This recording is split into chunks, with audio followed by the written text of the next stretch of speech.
अच्छा, community health nurse is providing education for secondary school girls. Which of the following is best topic for discuss?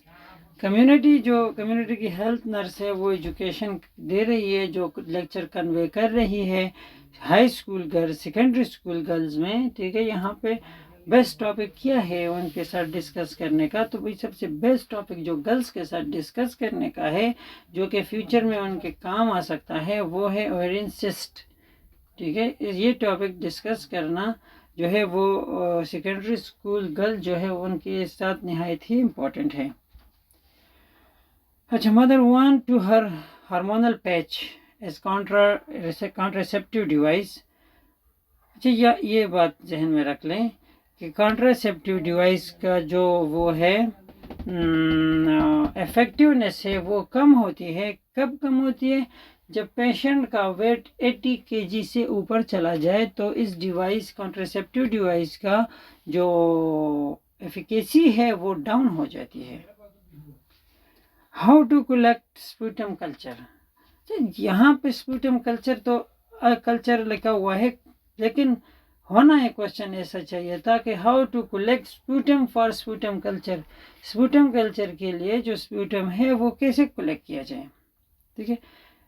आपने patient को instruct करना होता है कि डीप सांस ले और फिर कफ करें, खांसी करें। पहले डीप सांस लें, फिर खांसी करें और स्लोली इन द कप। और वो आपने वो खांसी कहाँ करनी है? इस कप में करनी है, ताकि जो स्पूटम है जो नीचे से है वो ऊपर मुंह के जरिए इस कप में आ जाए, ठीक है, sputum.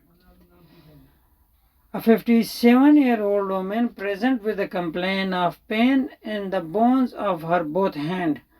What type of musculoskeletal disorder is most likely? जब दोनों हाथों की हड्डियों में तकलीफ हो तो इसे रेमेटिक अर्थराइटिस कहते हैं, ठीक है। दोनों हाथों की हड्डियों में तकलीफ हो तो वो रेमेटिक अर्थराइटिस में आता है। Patient fall down on floor. The patient found by nurse assistant. What should the nurse do? Patient जो था वो हॉस्पिटल के या घर के उसमें गिर गया और ज़मीन पे फर्श पे गिरा, उसे नर्स ने देख लिया। अब नर्स यहाँ क्या करेगी? Document in patient file and do incident report. ये जो जिस टाइम गिरा ये डॉक्यूमेंट करेगी और इस इंसिडेंट का रिपोर्ट बनाएगी कि कैसे गिरा, कैसे पड़ा था, क्यों गिरा, ठीक है। ये सारा वो जो सिचुएशंस हैं वो इसका इंसिडेंट रिपोर्ट बनाएगी और इसे फाइल में डॉक्यूमेंट करेगी, पेशेंट के फाइल में। अच्छा, station doctor for follow up and order call and nurse respond but she doesn't know the doctor all nurses are busy, what to do? Doctor और nurses अगर बिजी हो एक casualty में, ठीक है, तो फिर क्या किया जाए? पेशेंट के हवाले से क्या किया जाए? तो आपने transfer call to patient room, आपने पेशेंट के रूम या वार्ड में कॉल को ट्रांसफ़र करनी है। वहाँ पे चार्ज नर्स होगी, ठीक है, वो टेक ओवर करेगी इस सिचुएशन को। फिर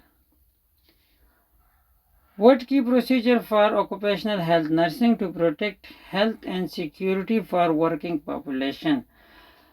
अच्छा, जो ऑक्यूपेशनल हेल्थ नर्सिंग है उसकी क्या वो है प्रोसीजर है, की प्रोसीजर है, ठीक है, ताकि वो सिक्योरिटी और वर्किंग पॉपुलेशन को जो है वो बचा सके। तो यहाँ है health hazard identification. Health hazard की आइडेंटिफिकेशन करने से ये सब कुछ बचा जा सकता है। जैसे आपने देखा होगा कि हर जगह पे हॉस्पिटल में या उसमें बोर्ड्स लगे होते हैं कि यहाँ ये हैजर्ड्स है, यहाँ ये हैजर्ड्स है, यहाँ है ये हैजर्ड्स है, तो उनसे फिर बचा जाता है। जैसे डेंजर लिखा होता है, एग्जिट लिखा होता है, ठीक है, पॉइजनस लिखा होता है, रिस्ट्रिक्टेड लिखा होता है। इस तरह की बहुत सी चीज़ें होती है। जैसे शार्प कंटेनर के ऊपर लिखा होता है डोंट टच या फला फला, इस तरह, ठीक है। Health hazard identification. Patient told nurse researcher he want to stop the research, her response. एक मरीज़ था जिस पे रिसर्च हो रही थी नर्स की, तो एक मरीज़ ने कहा कि भाई मैं ये जो है स्टॉप करना चाहती हूँ, मैं इसे कैरी ऑन नहीं कर सकती इस रिसर्च को। तो यहाँ पे नर्स क्या कहेगी? नर्स कहेगी भाई कि you can stop it any time, आप इसे किसी भी वक्त रोक सकती है, आपके पास इख्तियारात है। अच्छा, 25-year-old parents with compound fracture in the leg.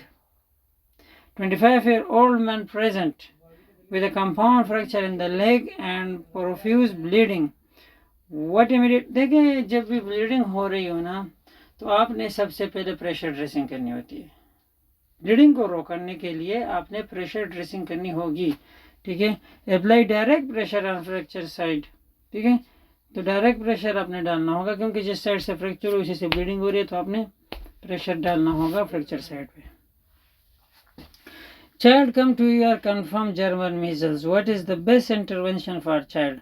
एक बच्चा था जो ईयर में लाया गया, उसे कंफर्म था कि इसे जर्मन मीजल्स हो गया है, तो इसे क्या इंटरवेंशन होगी बच्चे के लिए। तो बच्चे के लिए जो इंटरवेंशन होगी वो antipyretics for low grade fever, ठीक है, एंटीपायरेटिक्स होगी उसके लिए। RSV vaccine route for premature babies, अगर बच्चा प्रीमेच्योर हो तो उसके लिए RSV वैक्सीन का जो वो है वो क्या है, रूट क्या है, ओरल है, ठीक है, ओरल आप देंगे RSV vaccine. What is the symptom of fluid excess, crackle रंग साउंड जब होगा तो आप समझ जाए कि इसमें फ्लूइड ओवर हो गया है। What is the nursing diagnosis for chest radiography tuberculosis? Chest radiography tuberculosis के लिए नर्स की डायग्नोसिस क्या होगी, तो इसकी होगी ineffective breathing pattern related to secretion. Ineffective breathing pattern होगा, ठीक है, और रिलेटेड टू सिक्रीशन। इनएफेक्टिव मतलब ये कि जो ब्रीथिंग पैटर्न है वो नॉर्मल से या ऊपर होगा या नीचे होगा। तो ये है चेस्ट रेडियोग्राफी ट्यूबरकुलोसिस के हवाले से। Patient has an anxiety and turn into physical symptom, what defence mechanism is this. देखिए, पहले से एंजाइटी था फिर टर्न हो गया, तब्दील हो गया फिजिकल सिम्टम्स में, तो इसे हम कन्वर्जन कहेंगे, ठीक है। How many week fever sustain in rheumatic fever, rheumatic fever में कितने हफ्ते तक बुखार बरकरार रहता है, तो ये 1 हफ्ते तक और 7 डेज तक हम इसे कह सकते हैं।